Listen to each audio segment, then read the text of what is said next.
One day, the king of Al-Hira went out on a hunting trip and took his minister with him. They continued walking in the desert for a long time until they lost their way. And the weather became very dark.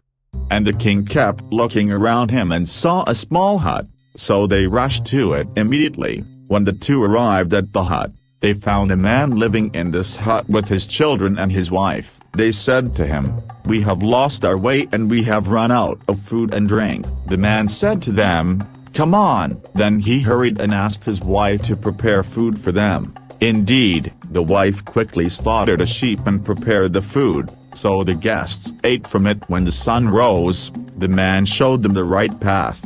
The king said to the man, "You hosted us without knowing us, so I will introduce myself to you. I am the king of Al-Hira. And this is my minister." The man said to him, "You honored us, my lord." The king said to him, "If you need anything, come to Al-Hira immediately." Days passed and all the food and money the man had was exhausted, so he decided to go to the king. And the king had 2 days every year when he wore the most beautiful clothes and honored those who. He goes to him, and one day he wears black clothes and orders the killing of everyone who goes to him. When the man arrived in Al-Hira, he went to the king's palace and asked to meet him. When the man entered, he ordered him to be killed immediately. The man was amazed and said to the king, "I am the man who hosted you in his hut, my lord." The soldiers told him that on this day the king kills anyone who wants to meet him. The man kept begging the king, but to no avail. And when he found no benefit, he said to the king, "I am at your will, my lord, but my children are waiting for me. So allow me to return to bid them farewell. I promise to come back in a week."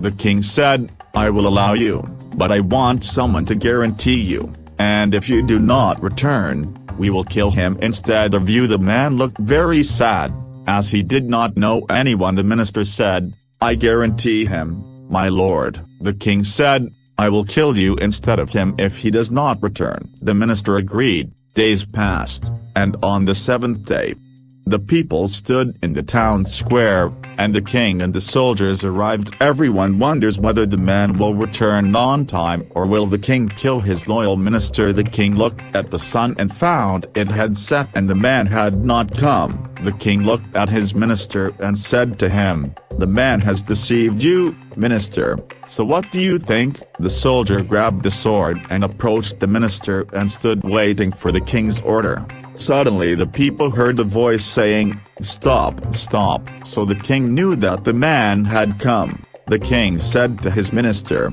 "Why did you guarantee this man when you did not know him?" The minister said, "Lest it be said that chivalry has disappeared from people's hearts." The king turned to the man and said to him, "And you, man, what prompted you to return?" The man said, "So that it would not be said that loyalty has gone from people's hearts." The king smiled and said, "I have pardoned you both, so that it will not be said that forgiveness has gone from the hearts of the people." The man was given a lot of money, and the man returned to his family safe and sound.